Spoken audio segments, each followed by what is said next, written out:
그래서 참석했어요. 고맙습니다. 우리가 이 하나님의 교회 다음 세대가 있다는 것은 귀하죠. 귀하고 아름다운 일이고 우리가 위하여 기도할 수 있게 되기를 주의 이름으로 축복합니다.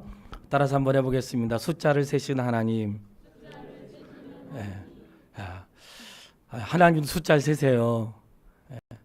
예. 근데 계산기는 사용 안 하실 것 같아요. 머리카락까지 다 아신다고 하니까. 숫자를 세시는데 저희가 민수기를 읽기를 시작할 때에 민수기 자체가 수를 세다, 예, 그런 뜻이라고 했잖아요. 수를 세는데 어떤 수를 세는지를 이제 성경에 나와 있어요. 크게는 두 가지의 수를 세는데 민수기를 시작하면서 첫 번째 수를 세신 거는 이스라엘 백성들이 20세 이상으로 광야를 행진하는 싸움에 나갈 만한 사람이 몇 명인지를 조사를 했습니다. 그러니까 20세 이상 전쟁터에 나가 싸울 수 있는 모든 이스라엘의 남자들의 숫자를 조사를 했던 것이 첫 번째 인구조사고, 그 다음에 26장에 가서는 두 번째 인구를 조사하는데 수를 세는데 그 숫자는 가나안 땅에 들어가서 땅을 분배받기 위해서 이번에는 각 지파의 모든 남자들이 아니라 각 지파의 가족들의 수를 세는 거예요. 그냥 전체 수가 아니라 각 지파마다 12지파의 그 자녀들이 있잖아요. 계열별로 자녀들의 수를 잘 적어서 세서 가나안 땅에서 분배받을 사람들의 수를 계수하는 일들이 있었습니다. 크게는 이렇게 전쟁터에 나가 싸울 만한 사람들의 수를 계수했고, 두 번째는 가나안 땅에 들어가서 땅을 분배할 그런 수를 계수를 했어요. 자, 그런데 26장 오늘 1절 말씀을 읽음으로 시작하려고 해요. 26장 1절을 같이 읽도록 하겠습니다.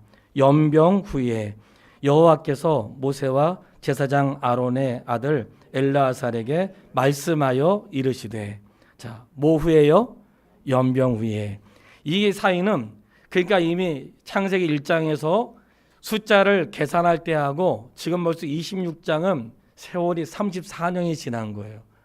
34년이 지나는 동안에 어떤 사건이 있었는데 그 사건은 가장 큰 사건이 여러 가지가 많이 있었지만 이 연병 후에라고 하는 것은 우리가 지난 시간에 이 모압의 왕이 발락이 이스라엘 백성을 저주하기 위해서 발람이라고 하는 이방 선자를 데려와서 이스라엘을 저주하려고 했으나 통하지 않았다고 했어요. 통하지 않았는데 이 발람이라고 하는 사람이 이스라엘 백성들의 약점을 알고 한 꾀를 정해서 이 모압과 그 시대에 있는 미디안 사람들이 합쳐가지고 이방신을 섬기는 자리에 여인들을 동원해서 음행에 빠지게 하는 그 일이 있었어요. 그러니까 이스라엘 백성을 향한 하나님의 은혜는 있었는데 이방신의 문화와 그리고 그 이방 문화 가운데 있었던 여인의 음행함 가운데 이스라엘 백성들을 초대하여 그들이 그 자리에 참여하면서 그 우상의 제물과 음행하는 죄를 범하는 일들이 있었던 거예요. 그 일로 2만 5천 명이 죽임을 당하는데 연병으로 죽었다, 이렇게 성경이 기록하고 있어요. 자, 이렇게 기록한 이유가 있습니다.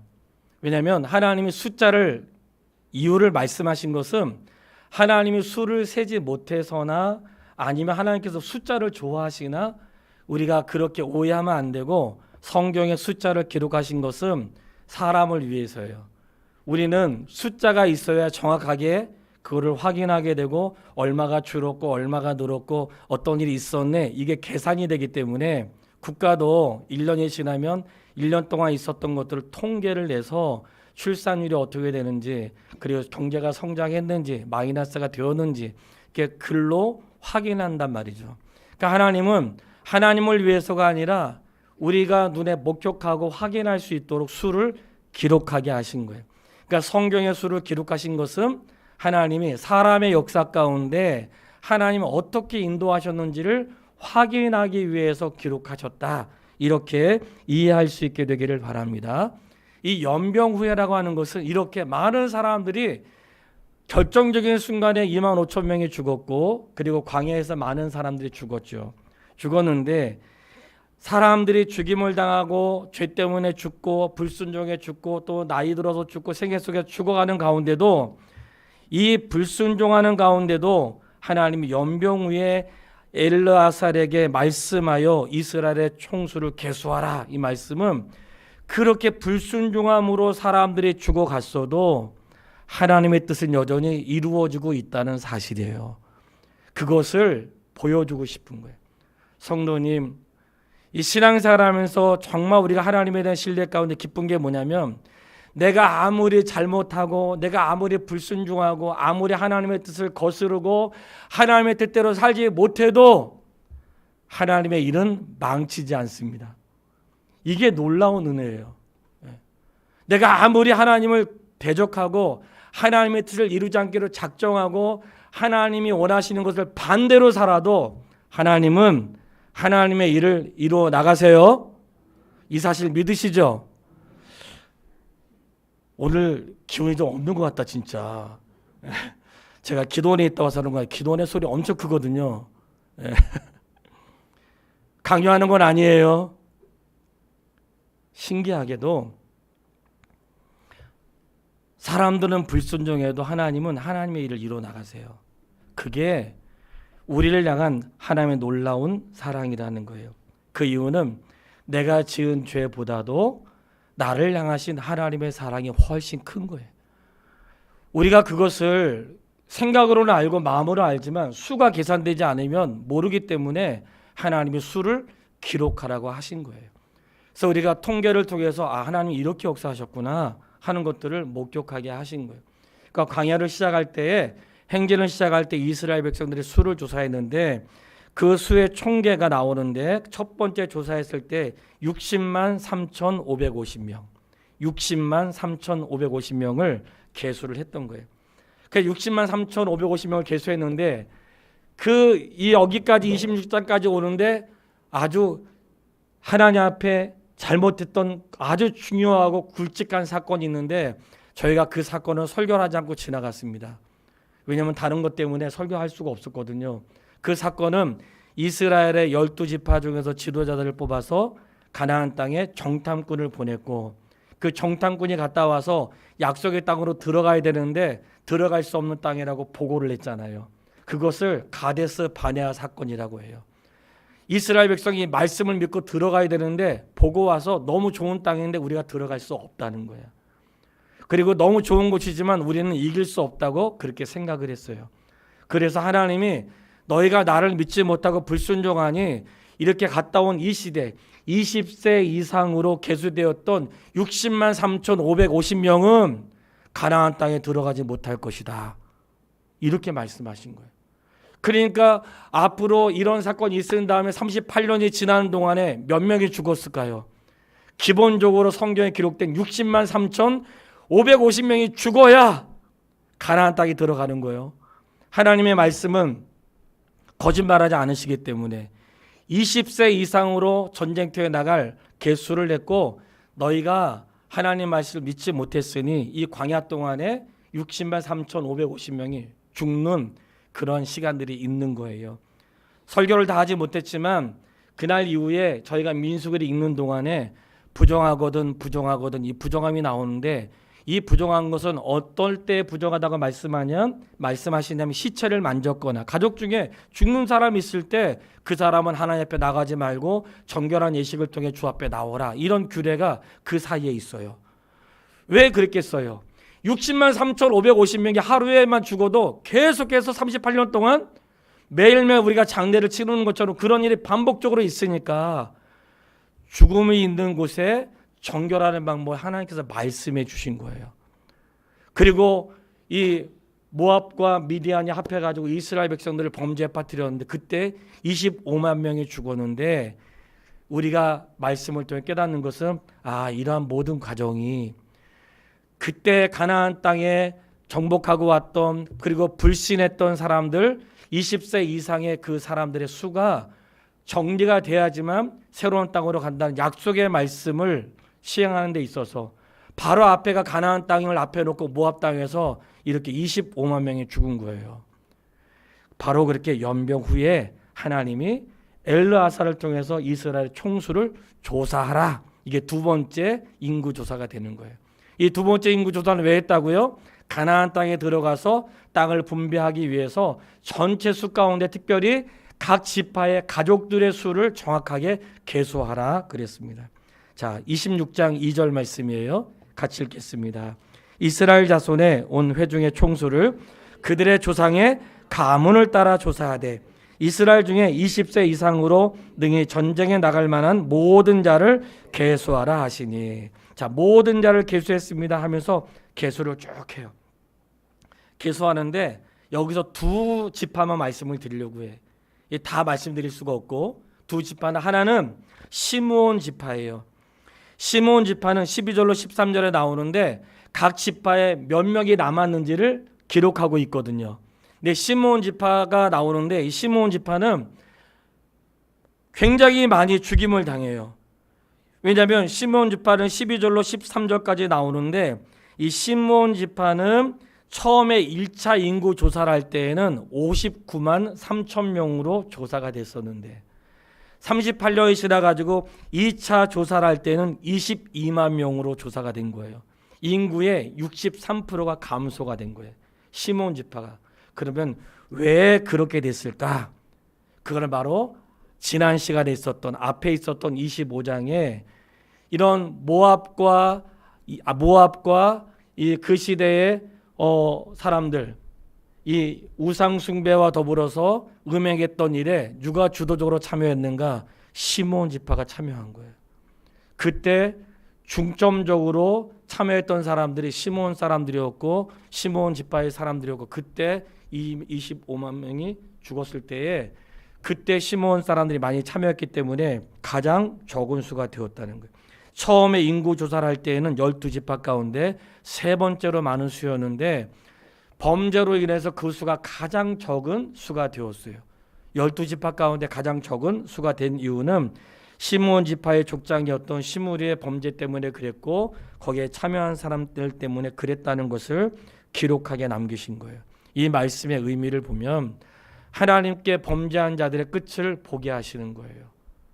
그렇기 때문에 하나님의 이스라엘 백성 안에 있으나 그 수가 줄어들었던 것은 범죄로 인하여 하나님이 기뻐하지 않았다는 뜻인데 반대로 수가 엄청나게 늘어난 수가 있어요. 엄청나게 늘어난 지파가 있는데 그 지파는 므낫세 지파예요. 므낫세 지파인데 므낫세 지파에 대해서는 이제 28절로 29절에 나와요. 다 읽지 못하지만 28절로 29절에 나오는데 므낫세 지파는 얼마나 숫자가 늘었는가? 퍼센테이지를 맞춰보니까 64%가 증가를 해요. 그러니까 아까 시므온 지파는 조사했을 때 63%가 감소가 됐는데 이 므낫세 지파는 64%가 늘어요. 1차 인구 조사 때보다 38년 동안 인구가 64%나 늘어난 거예요. 왜 이렇게 늘어났는가 보았을 때에 성경이 므낫세 지파에 대해서 말할 때에 제가 글을 정리해 둔 게 있는데 그들은 타 지파에 대해 탁월한 능력이나 권세를 가지고 있지 않았지만 성실한 삶과 꾸준한 경건 생활로 하나님의 뜻에 어긋나지 않았습니다. 하나님은 그들의 자손을 번성하게 하시고 놀라운 복을 허락해 주어서 한 지파는 죄로 인하여 많이 무너졌지만 그 중에 므낫세 지파는 특별한 게 없고 탁월하지 않았지만 경건하고 주를 경외하는 마음에 그 민족을 지파를 번성하게 하셔서 64%나 증가하게 하시고 그리고 하나님이 그들을 특별한 일을 하지 않았지만 경건했던 그들의 삶을 복주어서 늘어나게 했는데 이 말씀을 제가 굳이 강조하는 것은 오늘 아침에 큐티 본문의 말씀에 이스라엘 백성 가운데 루벤과 갓 지파 사람들이 모세여 우리는 가나안 땅에 건너가지 않고 그냥 이 땅을 우리에게 땅으로 주십시오 이렇게 요청을 해요. 므낫세와 갓이라고 하는 지파가 요청을 해요. 루벤과 갓 지파가 요청을 해요. 요청을 하는데 아주 충격적인 거죠. 요단강을 건너서 약속의 땅을 주기로 했는데 지금 전투에서 승리하고 있는 이 땅 모압 땅을 땅이 좋으니까 우리는 건너가지 않고 여기에 있게 해달라고 요청을 했어요. 모세가 그러면 안 된다고 했습니다. 왜냐하면 다 같이 가나안 땅을 목표로 해서 가고 있는데 너희가 만약에 여기서 멈춰버리면 하나님이 12 정탐꾼에 불순종했던 것처럼 그런 일로 인해서 이스라엘 백성들이 또다시 죄를 범하게 되시는 것, 죄를 범하게 하는 거니까 우리 이 백성들을 낙심시키지 마라, 이렇게 하면서 안 된다고 해요. 그랬더니 르우벤과 갓 지파의 대표가 와서 뭐라고 했냐면, 모세요, 우리가 안 가겠다는 게 아니라 그러면 이렇게 하겠습니다. 건너가는데 일단 빼앗은 땅을 잘 정리해서 우리 가족들이 살게 하고, 그 다음에 건너갈 때 우리가 맨 앞에 서겠습니다. 맨 앞에 서서 가나안 땅을 정복할 때 맨 선봉에 서고, 그 다음에 이스라엘 모든 백성들이 다 땅을 얻은 다음에 그때 우리는 돌아오겠습니다. 그리고 가나안 땅은 우리가 우리의 것으로 받지 않겠습니다. 이렇게 약속을 해요. 그래? 그럼 너가 말한 대로 그렇게 해라. 하나님의 사인으로 그렇게 하기로 해요. 그래서 이 르우벤과 갓 지파는 가나안 땅으로 가지 않고 그 땅에 머물면서 전투에만 참여하고 마지막까지 참여하게 됩니다. 근데 오늘 므낫세 반지파는 요청하지 않았어요. 그런데 므낫세 반지파는 모세가 그러면 므낫세 중에 므낫세 반지파는 이 땅에 살아. 그리고 가나안 땅도 므낫세 반지파가 땅을 분배를 받아요. 왜 그랬을까요? 므낫세는 요청하지도 않았는데 여기에 비밀이 있는 거예요. 성도 여러분, 르우벤과 갓 지파는 하나님의 일을 이루어 나가는데 그들이 본 곳으로 만족해하고 약속의 땅에 가지 않고 여기에 있겠다고 했어요. 그리고는 그들은 결국 그 땅에 머물게 되었는데 훗날 세월 속에서 그 땅은 누가 보기에도 좋은 땅이었기 때문에 엄청나게 많은 이방인들의 침략을 당하고 나중에는 없어져 버려요. 그러니까 우리가 눈에 볼 때 좋다고 하여 좋은 게 아니고 하나님 보시기에 좋은 곳을 선택할 수 있게 되기를 바랍니다. 성경에 기록해 놓은 것은 모든 것을 다 기록한 건 아니지만 우리에게 깨닫게 하시고 얼마나 우리가 어리석고 얼마나 우리의 안목이 짧은 일을 하나님이 글로 남기게 하신 거예요. 근데 므낫세는 자기들은 요청하지 않았는데 하나님이 너는 여기도 있고 가나안 땅에 들어가면 거기에도 너희 땅이 있다는 거예요. 왜 그랬을까요?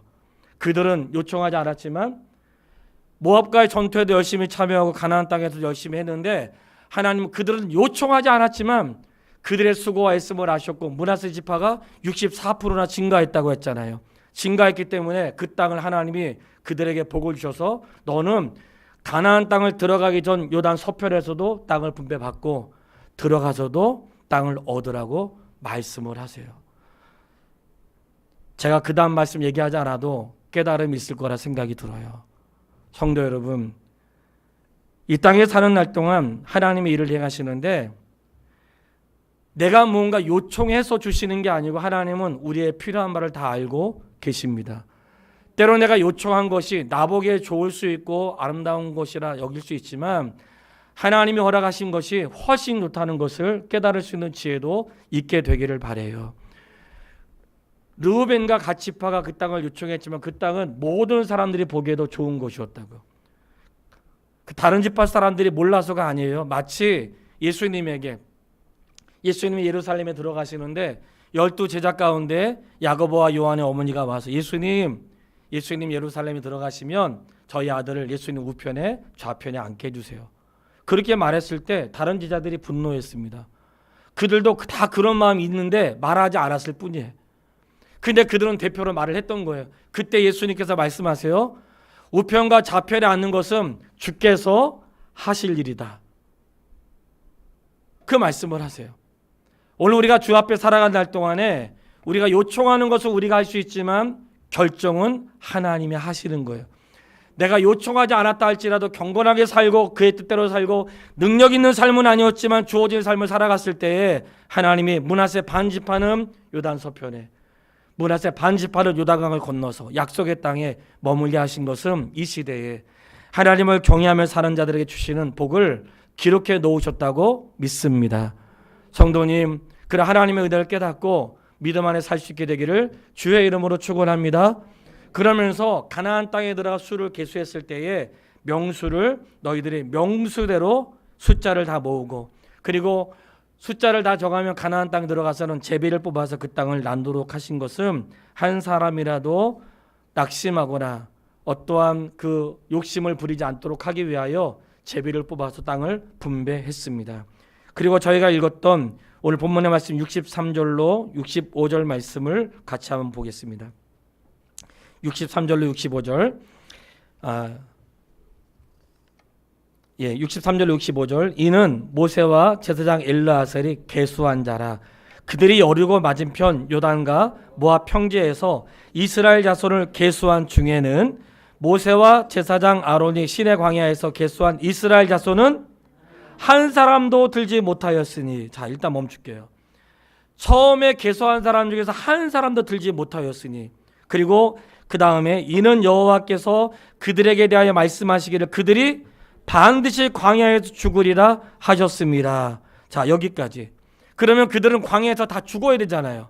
하나님이 말씀하셨어요. 20세 이상 그때 불순종한 사람 한 명도 가나안 땅에 들어가지 못한다. 그리고 38년이 지나가지고 숫자를 계산하는데 오늘 하나님이 다시 엘르아살 때 숫자를 계산하는데 시내 광야에서 계수한 사람은 한 사람도 들어가지 않았다는 거예요. 뭘까요? 하나님은 말씀하신 말을 행하십니다. 하나님은 농담으로 말씀하지 않으세요. 겁주려고 말씀하지 않으세요. 하나님은 차분하게 말씀하세요. 너희가 죄를 범했으니 들어갈 수 없다. 그러니까 우리가 뭐 화내면서 할 필요가 없어요. 하나님의 말씀은 말씀대로 이루어지기 때문에 화를 내거나 그럴 필요가 없어요. 그러니까 주의 일을 이루시는데 하나님이 한 사람도 들어가지 못했다는 거예요. 그 말은 뭐예요? 하나님이 계수하게 하신 것은 그때 한 명도 들어가지 못했구나 하는 것들을 보게 하신 것이고, 그때 불순종할 때 그러나 하나님 말씀에 순종했던 여호수아와 갈렙은 그 땅에 들어가게 될 것이다 약속하셨는데 본문의 말씀 돌아와서 이러므로 여분네 아들 갈렙과 눈의 아들 여호수아 외에는 한 사람도 남지 아니하였더라. 할렐루야. 외에는 두 사람에는 한 명도 남지 않았다고 계수가 됐어요. 이렇게 보면 하나님은 하나님의 일을 이루어 가시는데 광야 40년의 세월은 어떤 세월이었는가? 훈련의 시간 됐지만 불순종한 사람들이 죽을 때까지 기다렸던 시간인 거예요. 그리고 모든 게 끝나고 20세 이상 새로 태어난 세대가 들어갈 수 있도록 하셨는데 죽어가는 세대에도 하나님을 경외했던 여호수아와 갈렙은 죽지 않고 약속의 땅을 받았습니다. 성도님, 이 말씀은 오늘날도 하나님을 경외하며 순종하는 자는 약속의 땅을 선물로 받습니다. 하나님 말씀에 의심이 가고 불순종하며 반대로 사는 자들은 약속의 땅에 들어갈 수 없습니다. 그렇게 우리가 기록된 말씀으로 보게 하여 주시는 거예요. 지난 3일 동안, 지난 주간에 3일은 저희가 효도여행을 간다 온다고 말씀을 드렸고 3일은 기도원의 집회를 마치고 왔는데 저희 이모님이 뭐 양계장도 하시고 소도 키우세요. 보더니 엄청 잘 사시는 분이더라고요. 그런데 어떻게 사는지는 몰라요. 소를 한 마리 낳았다고, 송아지 새끼를 낳았다고 해서 보내줬는데 제가 밴드에 이미 소개를 드렸습니다. 여행하는 동안에 월요일날 사진을 저한테 보여줬어요. 그때 저의 고백을 적었는데 이런 고백이었어요. 그분이 그러시더라고요. 옛날에 송아지 한 마리 나면 돈 나왔다 이랬다. 돈 나. 송아지 나올 때마다 돈 나오네 그랬다는 거예요. 송아지 한 마리 나올 때마다 돈 나왔대. 그 제가 한 해에 몇 마리나 낳냐고 물어봤거든요. 안 가르쳐 주시더라고. 예. 내가 빌려달라고도 안 할 건데 안 가르쳐 주시더라고. 어떤 돈 나왔다 그랬다는 거예요. 근데 요즘에는 돈 나왔다고 안 그러는데 송아지 값이 떨어졌대요. 근데 그 말을 하는데 제가 딱 스치고 지나가는 게 있어요. 제가 여러분의 솔직하게 고백하는 거예요. 교회 성도가 오면 돈 들어오는구나. 예. 이렇게 생각한 적은 단 한 번도 없습니다. 수를 계산한다고 하는 것은, 교회에서 수를 계산하고 뭘 하는 것은 정직하게 하기 위해서 교회에서 진행한 성도들의 헌금을 얼마 했다고 보고하는 것이고 하는 것이. 이참에 말씀을 드리면 나는 그분의 이야기가 나는 그렇게 들린 거예요. 송아지 한 마리 나올 때마다 돈 나왔다고 생각한다는 거예요. 저는 평생 살면서 성도가 들어올 때 돈 들어온다고 생각한 적 다 한 번도 없습니다. 그리고 다시 한번 마음에 다짐이 되는 거예요. 하나님의 교회는 그렇게 사는 게 아니라 영혼으로 사는 것이에요. 그러나 하나님의 교회가 모든 걸 계수하여 성도에게 보고하는 것은 부담을 가지라고 보고하는 게 아니라 성도가 드려진 예물이 이렇게 쓰여졌다고 저희가 정규적으로 보고를 드리는 것이고, 그리고 우리가 부족한 것도 있고 때로는 어려울 수도 있고 넉넉할 때도 있지만 그러나 이 모든 것을 행하시는 분은 하나님이시라는 것을 기록에 남기는 거예요. 목양실 한번 오시면 제 서재에는 화평교회 첫째 날부터 지금까지 했던 모든 역사가 다 기록이 되어 있어요. 첫 번째 드렸던 주보부터 지금까지 되었던 주보와 그 다음에 15년 동안 있었던 모든 재정 보고 매달 했던 보고가 다 그대로 나와 있어요. 왜냐하면 그 지난 날을 보면 여기까지 이렇게 인도하셨구나. 토요일 날 아침에 강화에 가서 평상시에 자지 못하니까 제가 만이산에 올라가기로 마음 먹었는데 이번 주에 피곤해서 가기 싫더라고요. 근데 새벽에 일어나서 만이산에 올라갔어요. 올라가는데 올라가는 게 너무 힘들었던 거예요. 지난달에 한 번만 쉬고 올라가는데 이번 4번 쉬고 올라갔어요. 하도 힘들어가지고 딱 뒤를 딱 돌아봤는데 많이 걸어왔더라고요.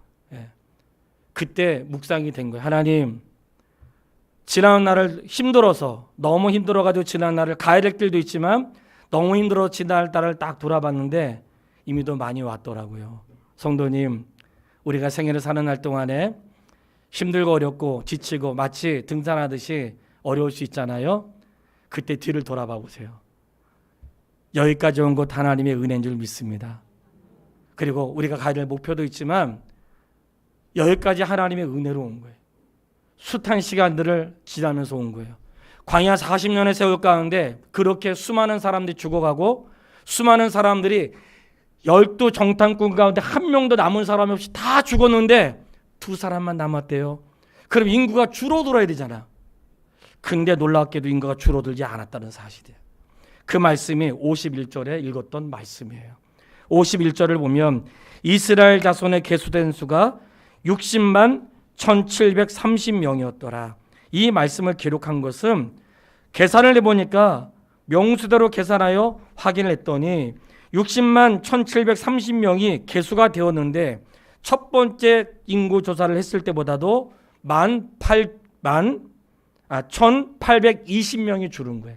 1820명이 줄었지만 그렇게 엄청나게 많은 사람들이 죽었는데 또 엄청나게 많은 사람들이 뭐 한 거예요? 태어났다는 거예요. 이게 뭘까요? 우리는 그것을 하나님의 은혜라고 말하는 거예요. 이 정도 죽었으면 망해야 되지 않아요? 이스라엘 없어져야 되는 거 아니에요? 그 세월 동안에 불순종으로 죽어가는 수많은 사람 가운데 하나님이 38년 동안에 그 사람들이 다 죽어야지 되고 2사람만 들어갈 수 있는데 그 수를 기록하는 동안에 세상에 확인을 했더니 1820명만 감소가 되고 달라지지 않았다는 거예요. 이것을 하나님의 은혜라고 말합니다. 어떤 은혜일까요? 인생을 향하신 하나님의 은혜입니다. 사람은 죄를 범하고 실수하고 넘어지고 주의 뜻대로 살지 못할 때가 있을지라도 하나님은 하나님의 역사를 이루어 가세요. 성도님, 누구만 손해보는가? 불순종한 자가 손해보는 거예요. 불순종한 자가 멈추는 거예요. 하나님의 거역된 자가 멈춰지는 것이 하나님은 그의 일을 계속해서 이루어 가세요. 내가 사는 날 동안 하나님의 교회뿐만 아니라 이 땅에 있는 모든 하나님의 사람들 가운데 위기가 있고 어려움이 있을 수 있습니다. 멈출 수 있고 그걸로 망할 수도 있고 안 될 수도 있고 내가 계획한 것을 이루지 못할 수 있습니다. 그러나 하나님은 하나님의 일을 이루어 가세요. 죄인된 인생이 하나님의 일을 막을 수 없다는 거야. 죄인된 내가 하나님의 일을 할 수도 없어요. 숱하게 죽어가는 가운데 하나님은 하나님의 일을 하세요. 이 말씀을 오늘 드리고 싶어요. 사랑하는 여러분, 내가 아무리 죄를 범하고 넘어진다 할지라도 용기를 잃지 말아야 되는 것은 하나님은 선택한 자들을 향하여 여기서 죽었다는 것은 심판받았다 그런 뜻이 아니라 죄에 대한 진노가 있었다 이런 뜻이지 지옥 갔다 그런 뜻은 아니에요. 지옥 갔다는 뜻으로 이해하시면 안 돼. 선택받은 백성은 지옥 가는 게 아니라 하나님 나라 가는 게 분명한데 징계는 있다는 것을 말씀하고 있는 거예요. 그것을 우리에게 경고의 표시로 말씀하시고 하나님 말씀에 순종했던 2사람이 남아서 들어갔다는 것을 기록하고 있는 거예요. 이것이 첫 번째 조사의 이유였어요. 2가지가 남았는데 빨리 정리하겠습니다. 2번째, 숫자를 세신 하나님 2번째인데 28장은 하나님을 예배하는 때에는 정한 시기와 때가 있다고 말씀하세요. 그래서 28장 1절로 2절 말씀을 우리 다 같이 읽어보도록 하겠습니다. 28장 1절로 2절. 여호와께서 모세에게 말씀하여 이르시되 이스라엘 자손에게 명령하여 그들에게 이르라. 내 헌물 내 음식인 화제물 내 향기로운 것은 너희가 그 정한 시기에 삼가 내게 바칠지니라. 아멘. 다 밴드에 다 올라갔던 글이에요. 올라간 것을 설명을 드리는 건데, 자, 정한 시기에 내게 바치라 했습니다. 하나님이 정한 시기를 많이 말씀하셨어요. 내가 사랑하는 사람은 자주 만나고 싶으세요? 아니면 1년에 한 번만 만나고 싶으세요? 예? 오래 만난 사람은 가끔만 만나도 되고, 그리고 남편이 멀리 떨어져 있으면 처음엔 불편했는데 나중엔 편하다 그러시더라고. 예. 밥 안 차려줘서 편하고 그렇다 그러시더라고. 근데 가까운 사람일수록 자주 만나는 게 좋잖아요. 하나님이 정하는 예배는 하나님이 예배를 정해 놓으셨는데, 정했다는 것은 시간과 날짜를 정해 두신 거예요. 그래서 그들은 나팔 소리를 통해서 모임을 말씀하셨고, 그리고 나팔 소리를 통해서 행진과 멈추는 것을 했다고 말씀을 드렸어요. 성도님, 우리가 중요한 사실이 있어요. 예배는 내가 드리고 싶을 때 드리고, 드리기 싫으면 안 드리고, 아무 때나 드리고, 되겠어요 안 되겠어요? 물론 안 하는 것보단 낫겠죠. 예. 안 하는 것보단 낫겠지. 예배에는 정한 시간이라는 게 있는 거예요. 그래서 한국 교회가 11시로 보통 정한 것은 그 시간이 가장 적절하다고 생각된 것이고, 예배는 정한 시간에 드리는 게 맞는 것입니다. 왜냐? 정한 시간에 정한 자리에서 하나님께서 정하신 예물을 드리는 게 맞는 거예요. 왜 그럴까요? 내가 편한 시간에, 내가 드리고 싶은 시간에 내가 원하는 것을 드리려면 그 예배 중심이 누구에게 있는 거예요? 나에게 있는 거죠. 시간을 정하고 나를 정하고 예물을 구별해 놓으신 것은 다른 목적이 있는 게 아니라 내가 그분을 생각하고 있다는 거예요. 약속 시간을 기억해요. 내가 만날 시간을 기억하고 있어. 그리고 그 시간을 위해서 준비하고 그 시간에 맞춰 간단 말이죠. 그 시간에 해야 될 일을 하고, 이게 뭐겠어요? 내가 그분을 기억하고 있다는 거예요. 근데 내가 그분을 기억하는데 내가 만나고 싶을 때 만나고, 내가 만나기 싫으면 안 하고, 오늘 만나기 싫어 다음에 만나, 몇 시에 만나, 막 이래버리면 만나면 온전하지 않겠죠. 물론 개인적인 시간은 언제든지 할 수 있습니다. 본문에 말씀하신 것은 공적인 시간을 말씀하시는 거예요. 공적인 시간. 공적인 시간에 시간을 정하시고, 나를 만나야 될 시간과 그리고 나를 만날 시기, 그 나를 만날 때 어떻게 해야 되는지를 규례를 말씀하세요. 요약해서 말씀드릴게요. 매일 만나라고 말씀하시는데 매일 아침과 저녁으로 2번 하라고 하셨어요. 아침과 저녁으로. 안식일은 우리가 주일날이잖아요. 주일날은 당연히 지켜야 되는 것이니까 주중에 6일 동안 열심히 일을 하고 안식일은 기억하여 거룩히 지키라고 했어요. 그러니까 안식일을 지키는 거예요. 안식일날 만나는 거예요. 그리고 뭐라고 말씀하면 첫째 날, 초하룻날, 우리가 매월 1월 1일, 5월 1일, 6월 1일 이렇게 첫날 그들을 모이게 해서 새롭게 시작하는 다 한 달을 하나님의 은혜 가운데 할 수 있도록 월삭으로 모이라고 말씀을 하셨어요. 그러면서 절기 가운데 언제 모이는가? 너희가 이 애굽에서 나왔던 6월절 날은 죽었다가 살아난 날이니까 그 날을 지키고, 그 날은 일주일 동안 지키는데 무교절이라고 하여 그 날은 일주일 동안 너희가 누룩을 다 밖으로 내보내면서 성회로 모여 지키라고 말씀을 하세요. 그러니까 6월절과 무교절까지는 8일을 지켜야 돼요. 8일 동안 지키도록 규례를 정하신 거예요. 그리고 7월 첫째 주가 맥주절인데 첫 번째 추수하기 있는 날 모이라고 하시고, 그 다음에 추수감사절을 성경에는 장막절이라고 하여 그 장막이 모든 걸 거둔 날 와서 지키라고 말을 하세요. 그리고 대속죄일이 있어가지고 그날은 전체가 나와서 금식하면서 자기를 애통해 하면서 지켜라, 이렇게 규정을 말씀하셨어요.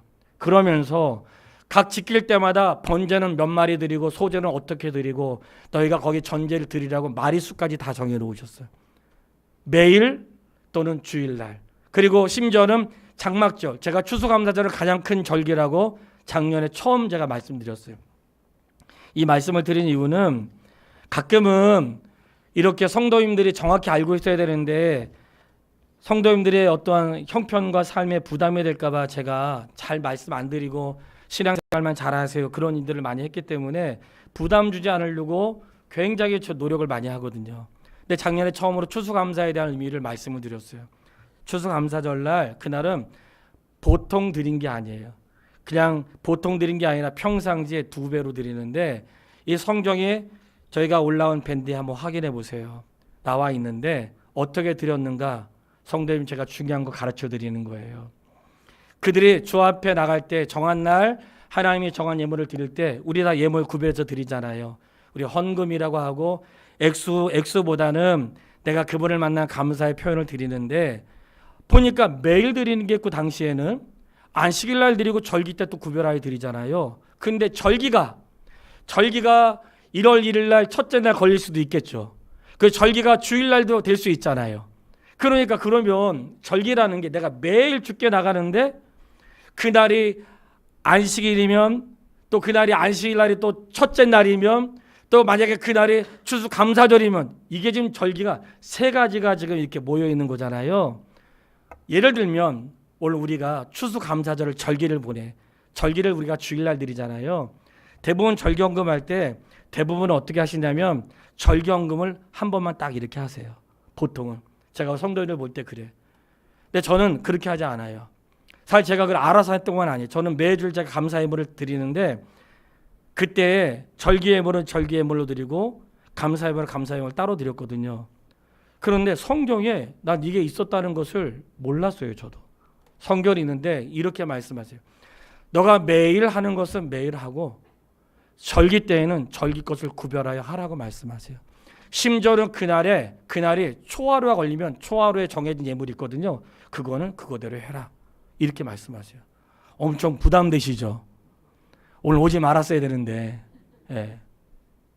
아니 매일 해야 되는 게 있고 절기 때 해야 되는 게 있는데 또 초하루 하니까 그거 외에 이렇게 말해요. 외에. 그러나 여러분 다 감사의 표현인데 이거를 다르게 한번 생각해 보세요. 이 말씀 안에는 하나님이 매일 하고 절기 때 이렇게 하라고 하신 이유는 그 규례가 나와 있거든요. 있는데 이 말씀 속에 뭐가 있겠어요? 너가 들을 수 있도록 내가 너에게 공급하겠다고 하는 하나님의 약속의 말씀이 있는 거예요. 그러니까 그런 것들 우리가 보지 못하는 거예요. 내가 주를 위하여 살아갈 때에 살아갈 수 있도록 하나님이 여건을 허락하신다는 믿음을 소유할 수 있게 되길 바라요. 바로 그런 걸 말하는 거예요. 우리가 받는 거 많이 받고 싶잖아요. 내가 하나님께 드린다면 이 드리는 것은 감사의 표현인 거예요. 나의 생애를 인도하신, 지난날 나를 여기까지 인도하신, 한 주간의 삶을 인도하신, 오늘 아침 내가 무슨 일을 만날지 어떻게 알 수 있어요? 다음 주에 만날지 못 만날지 알 수 없잖아요. 그렇기 때문에 저도 장례가 나면 그날 가는 이유는 내일 어떤 일 만날지 모르기 때문에 항상 그날 일을 처리하는 거예요.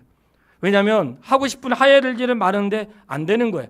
이 모든 예물에는 중심에 헌신과 봉사가 담겨 있는 거예요. 그러나 놓지 말아야 되는 것은 하나님이 기뻐하시는 예물은 상한 심령이라고 말씀하세요. 구체적으로 많이 나누고 싶지만 다 할 수 없음이 아쉽고 그 가운데 서원하여 드리는 것도 있지요. 자, 본문의 말씀 40절 29장 40절 말씀을 우리 같이 한번 읽어보겠습니다. 29장 40절 같이 읽습니다. 모세가 여호와께서 모세에게 명령하신 모든 일을 이스라엘 자손에게 말하니라. 아멘. 이 말은 드려야 되는 시기와 제사의 방법과 규례와 예물의 종류와 몇 마리 해야 되는지 모세가 이스라엘 백성에게 하나도 빠지지 않고 다 전달했다는 거예요. 자, 저도 전달했습니다. 그 다음은 여러분의 몫이에요. 제가 전달했어요. 자세히는 이 짧은 시간에 할 수 없어요. 밴드에 참고하시고 전달했는데 드려진 예물은 감사의 표현이라 했어요. 감사에는 헬라어의 언어 가운데 감사에 이런 뜻이 있어요. 좋은 선물. 감사에는 좋은 선물이라는 헬라어 언어의 뜻이 있습니다. 그러니까 뭐가 좋은 선물이라는 거예요. 내가 하나님께 감사를 표현하는 것이 하나님께서 받으시는 좋은 선물이라는 거예요. 하나님은 재물의 양을 보시는 게 아니고 그의 마음의 중심을 보시는 거예요. 그렇기 때문에 내가 하나님께 드리는 모든 표현하는 것이 뭐라고요? 좋은 선물이라는 거예요. 예수님이 헌금하는 자, 헌금하는 자 통해 헌금하는 걸 보셨다고 말씀하셨어요. 부자가 하는 것도 보셨고 우리가 배웠던 것처럼 과부가 두 랩돈 동전 딸랑 떨어지는 것도 보셨다고 말씀하세요. 하나님 보세요. 하나님 보시는데 우리가 예물을 드리거나 주례를 할 때 사람 보게 하지 마시고 항상 하나님 앞에 하세요. 제가 성도의 이름을 공개하지 않는 것은 굳이 공개할 필요가 없기 때문에 공개하지 않는 것이고, 제 정부에 몇 사람만 알고 있는데 그것도 뭐 다 자세히 알 필요가 없어요. 그냥 개인의 성향 따라하는 건데 하나님이 보신다는 거예요. 근데 예수님이 저가 많이 했다고 말씀하시면서 칭찬하셨어요. 내가 하나님께 드리는 표현, 감사의 뜻은 좋은 선물이라는 뜻이라는 거예요. 그런데 하나님께 더 좋은 최상의 선물은 무엇인가? 예물보다 더 좋은 선물이 있습니다. 그분의 뜻대로 사는 것입니다. 하나님은 제사보다 순종이 낫다고 말씀하셨습니다. 성도님, 절에 가면 엄청나게 많은 사람들이 불공하면서 뭘 바친다고 해요. 근데 제가 정확히 그들의 교리를 잘 모르지만 제가 들은 것에 의하면, 제가 정확히는 몰라요. 들은 것에 의하면 많이 하면 자기의 공격을 인정받고, 많이 하면 그것을 용서받고 그런다고 하더라고. 교회는 많이 한다고 용서받지 않습니다. 네, 내가 많이 한다고 내가 잘못하고 용서하고, 내가 많이 했다고 공로가 쌓아지는 거 아니에요. 원래 하나님의 교회의 공로는 예수 그리스도의 십자가밖에 없습니다. 많이 하는 것은 많이 하는 거예요. 적게 하는 것은 적게 하는 거예요. 그러나 분명한 건 심은 대로 거둔다고 말씀하셨고 각자에게 누리는 것인데, 하나님은 내가 많이 했다고 해요 천국에 좋은 자리 가고, 조금 했다고 천국에 나쁜 자리 가지 않습니다. 그거는 우리의 어리석은 생각일 뿐이에요. 그걸로 하나님은 판단하지 않으시고 무엇을 하시는가? 선명하게 말씀하셨어요. 순종이 제사보다 낫다. 하나님 말씀에 순종하는 것을 가장 기뻐하시고 그것이 최상의 선물이라고 말씀하세요. 그러니 내가 하나님께 할 수 있는 최상의 선물이 뭐겠어요? 청년 여러분, 로마서 12장 1절에 보면 너희는 이 세대를 본받지 말고 오직 마음을 새롭게 함으로 변화를 받아 하나님의 기뻐하시는 일이 무엇인지 분별하라고 했어요. 이거는 청년에게만 해당되는 게 아니라 누가 청년이겠습니까? 젊은 아이가 청년 아닙니다.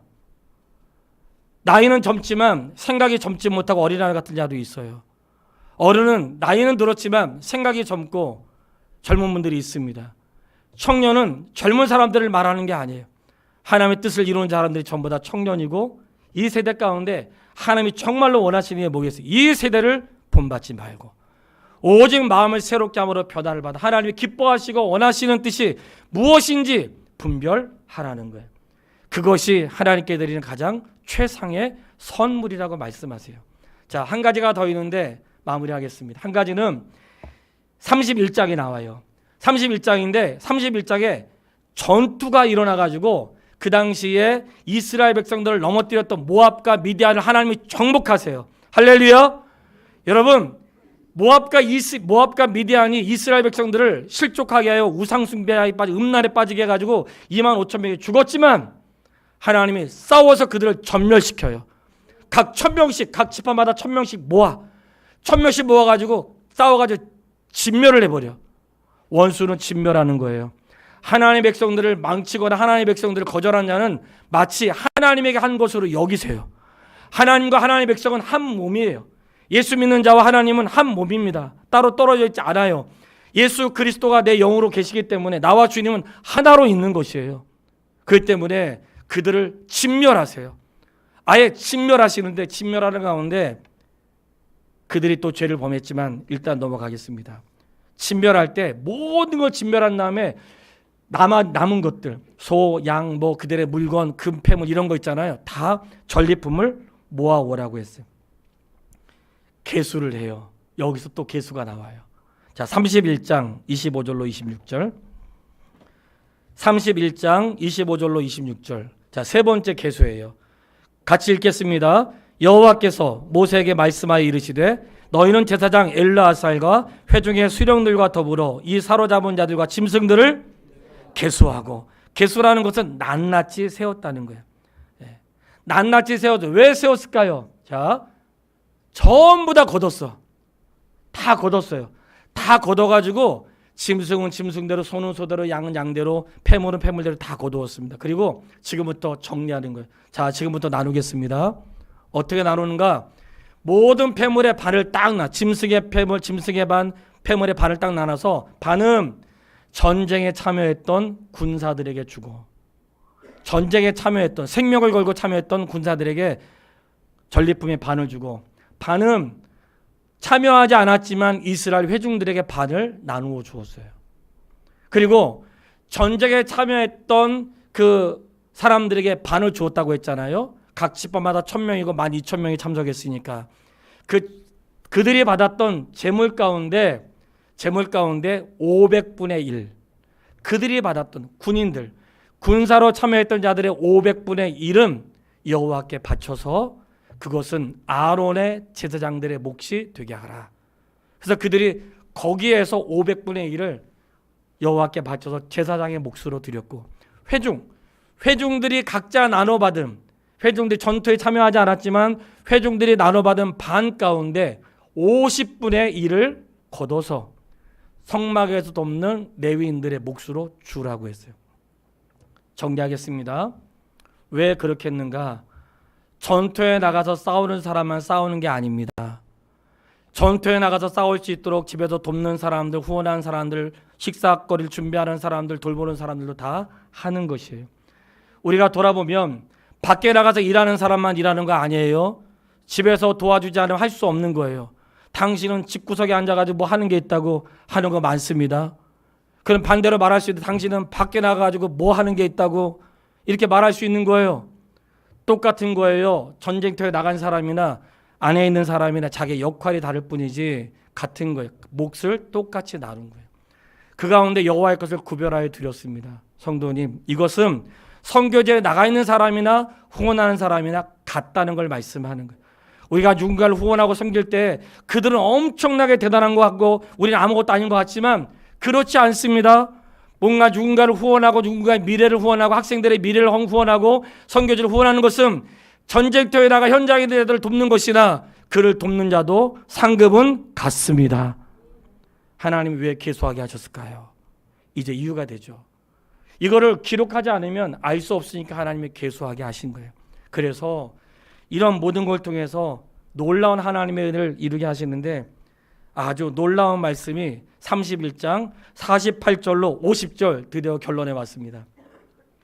31장 48절 50절 같이 읽겠습니다. 군대의 지휘관들 곧 천부장과 백부장들이 모세에게 나와서 모세에게 말하되 당신의 종들이 이끈 군인을 계수한즉 우리 중 한 사람도 충나지 아니하였기로 우리 각 사람이 받은 바 금패물 곧 발목걸이, 손목걸이, 인장반지, 귀걸이, 목걸이들을 여호와께 헌금으로 우리의 생명을 위하여 여호와 앞에 속죄하려고 가져왔나이다. 드리라고 했어요? 아니면 가져왔어요? 자, 왜 가져왔어요? 전쟁을 했는데 사상자가 있는지 확인해야 될 거 아니에요. 전쟁하고 전쟁터에 나간 사람 숫자를 계산했어요. 몇 명 죽었어요? 한 명도 안 죽었어. 할렐루야. 한 명도 안 죽었어. 아니 모압과 이 미디안 족속을 전병하는 한 명도 안 죽은 거예요. 수를 계수하셨어. 얼마나 살았는지 계수하신 거예요. 한 명도 안 죽었어. 그랬더니 그들이 한 명도 안 죽은 걸 알고 모세가 말한 게 아니에요. 와, 놀랍다. 우리는 생명을 걸고 싸웠는데 한 명도 안 죽고 온 거예요. 너무나 감사해서 생명의 값으로 자기들이 자원하여 드린 거예요. 따라해 보겠어요. 더하는 은혜. 성도님, 내가 아무리 주께 많이 해도 주님께 받은 거에 비교할 수 없습니다. 내가 아무리 주를 위해 살아도 그걸로 나의 공로 인정되지 않습니다. 우리가 하는 모든 것들은 감사의 표현이고 그저 우리는 예수 그리스도의 공로 외에는 어떠한 것도 통하지 않는다는 사실을 믿어야 되는 거예요. 하나님 왜 계수하게 하셨는가? 하나님의 역사를 우리에게 보여주고 싶은 거예요. 너희가 그렇게 숱하게 많이 죽었어도 너희가 이렇게 살아있다. 너희가 이렇게 숱하게 많이 들였어도 너희는 여전히 먹고 살고 있다. 너희가 수많은 전쟁을 치렀는데 너희는 한 명도 죽지 않았다. 이런 말씀들을 기록하시면서 우리에게 보게 하시는 거예요. 이런 말씀을 때 목사에게 어떤 마음이 있겠어요? 하나님, 오늘 하나님의 교회 예배하여 등록하는 모든 성도들이 한 사람도 낙오되지 않고 전부 다 아버지 앞에 이르게 도와주십시오. 그런 기도가 되지 않겠습니까? 이 시간 기도하겠습니다.